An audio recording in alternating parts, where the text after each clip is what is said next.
Salut et bienvenue dans cette nouvelle vidéo qui est un top 8 de films d'animation horrifiques. Et non pas un top 10 parce que vous l'aurez compris, c'est un sujet très spécifique. Et il n'y a pas énormément de films comme ça. Parce que oui, je vais vous proposer des films qui sont de vrais films d'horreur, c'est pas juste une ambiance ou une scène un peu glauque, non, ce sont vraiment de vrais films d'horreur qui sont tous classés moins de 12 ans, voire moins de 16 ans, voire pour un qui a carrément été interdit, banni, tellement il était trash. Je vous ai fait une sélection de petites pépites, très différentes les unes des autres, et je suis vraiment très content de vous proposer ça aujourd'hui. J'ai quand même classé les films de manière plus ou moins approximative en fonction de mon appréciation de chacun, mais sans plus attendre, passons au numéro 8.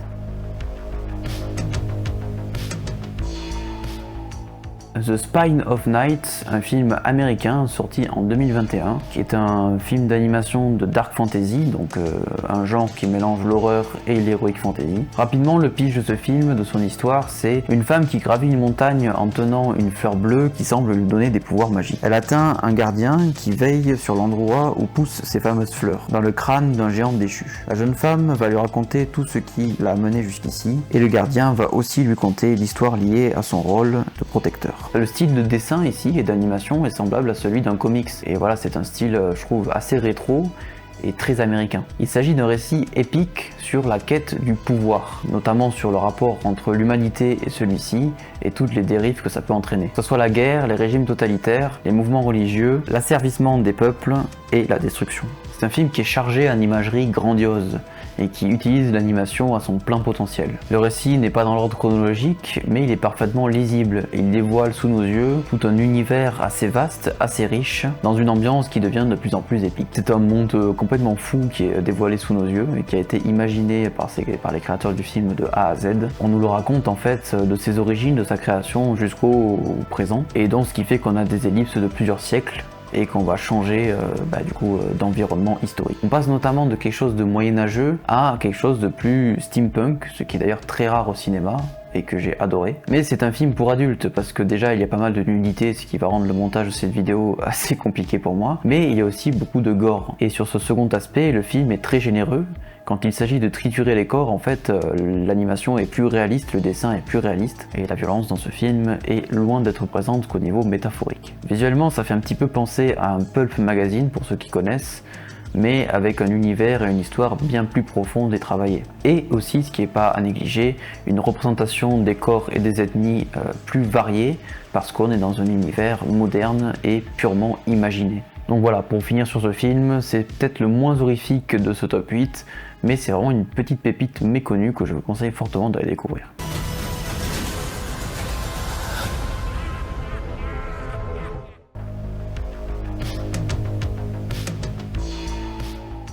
Et maintenant, on rentre un petit peu plus dans le vif du sujet avec le film Midori, ou La jeune fille aux camélias en français, qui est un film japonais sorti en 1993. Alors c'est vraiment le long métrage qui est le plus extrême de cette sélection, et c'est pour ça, je pense que si je dis pas de bêtises, il a été banni dans plusieurs pays, il a vraiment été éclipsé et mis de côté.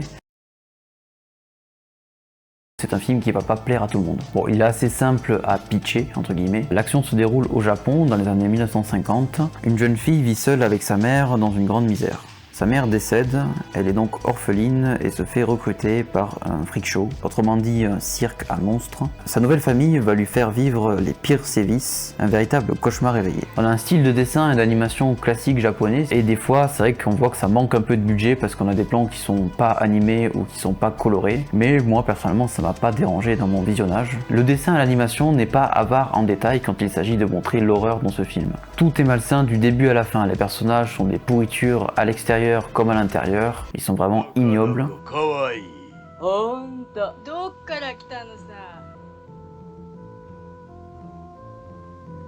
Ça montre ce que les hommes peuvent faire de pire en termes de violence, de torture, que ce soit psychologique ou même de violence sexuelle, avec des personnages qui finalement n'ont plus grand chose d'humain. Il y a une séquence vraiment surréaliste qui vraiment, en particulier pour ceux qui ont vu le film, repousse les limites de l'animation. Ce que je veux dire par là, c'est une séquence qui peut avoir cet effet-là que en animation, tellement que ça va dans un extrême visuel, même si en fait tout le reste du film est un putain de cauchemar morbide et rempli de bizarreries visuelles comme seuls les Japonais savent les faire. Néanmoins, c'est là où le film ne sombre pas dans un pur film de contemplation gore, c'est qu'il sait où s'arrêter et qu'il y a quand même pas mal de choses qui ne sont pas montrées mais qui sont suggérées. Ce qui, entre nous, n'enlève rien à l'horreur des faits quand même. C'est un film qui ne laisse pas indemne, vraiment c'est un film qui irrite la rétine et qui grave dans nos esprits des images et une ambiance absolument malsaine et choquante.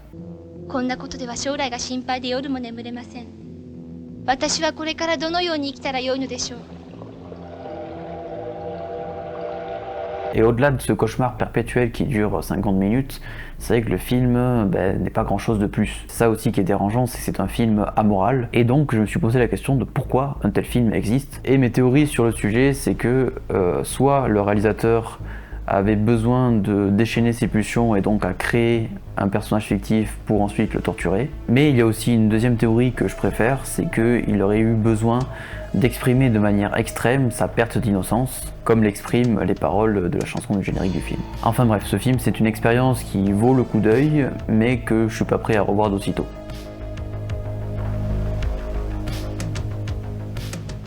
Et on continue notre sélection avec le numéro 6, Peur du Noir, un film français sorti en 2008. Là aussi on a affaire à un cauchemar éveillé, mais l'atmosphère est totalement différente. Ce film est composé de 4 courts-métrages de réalisateurs différents et de 2 interludes qui reviennent de manière régulière pour faire des pauses entre les films. La thématique générale c'est la peur de l'obscurité, la peur de l'inconnu ou de quelque chose de caché. L'animation est légèrement différente d'un court-métrage à l'autre, mais tout est, ou presque, en noir et blanc. Il y a sans arrêt un jeu avec le contraste dans ces films. Et ce qui est intéressant, c'est dans l'ordre dans lequel ils sont présentés. Le premier, on a une ambiance visuelle qui est plus blanche que noire. Ensuite, on rajoute un petit peu de nuances de gris. Ensuite, le troisième, encore plus de nuances de gris. Et enfin, on finit avec un film qui est plus noir que blanc, comme si l'obscurité envahissait le film. Il y a les codes du rêve qui sont présents dans les 4 courts-métrages, avec notamment des personnages qui se perdent dans l'espace et dans le temps, des fins avec toujours une part de mystère, un petit peu comme si on avait oublié une partie de ce qui s'était passé, et 2 courts-métrages sur 4 ont une structure du récit qui n'est pas dans l'ordre chronologique.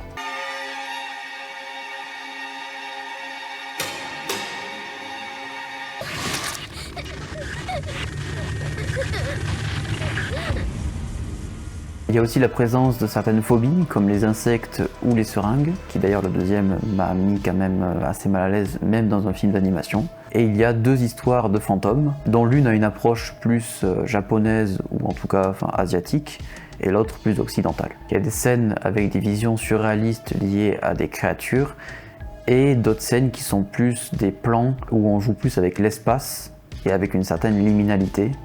Mais dans tous les cas, ce sont souvent des tableaux qui défilent devant nos yeux tellement la composition et les jeux de lumière sont riches et travaillés. Donc la peur vient tantôt du gore, parce que oui, il y a du gore plutôt bien fait dans les courts-métrages, et aussi de la tension horrifique, du suspense, avec quelques jumpscares qui sont plutôt bien placés, surtout dans le dernier court-métrage.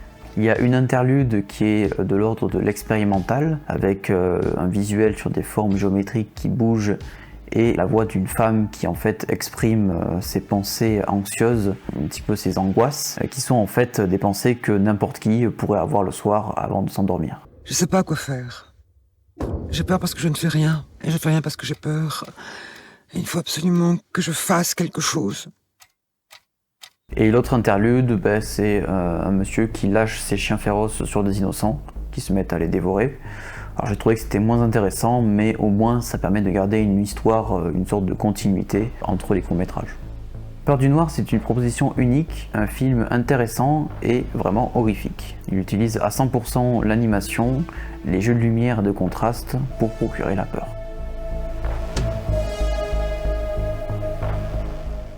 Felidae, c'est un film d'animation allemand sorti en 1994. Encore une fois, on a affaire à un tout autre style d'animation, et je trouve que c'est une véritable petite pépite méconnue que j'ai découvert pour faire cette vidéo et qui m'a mis vraiment une petite claque quand même. C'est un film noir, avec un côté horrifique et de la violence graphique crue. Alors, petit pitch, toujours sans spoiler, c'est l'histoire de Francis, donc un chat raffiné et élégant, qui aménage dans un nouvel appartement avec son maître. Il fait connaissance des chats du quartier, et ces derniers sont membres d'une secte qui commémore la mémoire de Claudensius, un chat martyr. Dès son arrivée, Francis découvre qu'il qu'il y a un tueur en série de félins qui sévit dans son quartier. Il commence à mener son enquête qui le dirige assez rapidement vers un scientifique fou qui menait des expériences génétiques dans son grenier. Le style d'animation cette fois-ci est semblable à celui de Disney dans les années 50 à peu près et que j'ai trouvé assez plaisant à voir personnellement. Et même si parfois c'était peut-être un petit peu saccadé, c'était quand même contrebalancé avec des transitions et des ouvertures de séquences absolument géniales, tout dans le mouvement, dans la fluidité, donc j'ai trouvé vraiment le film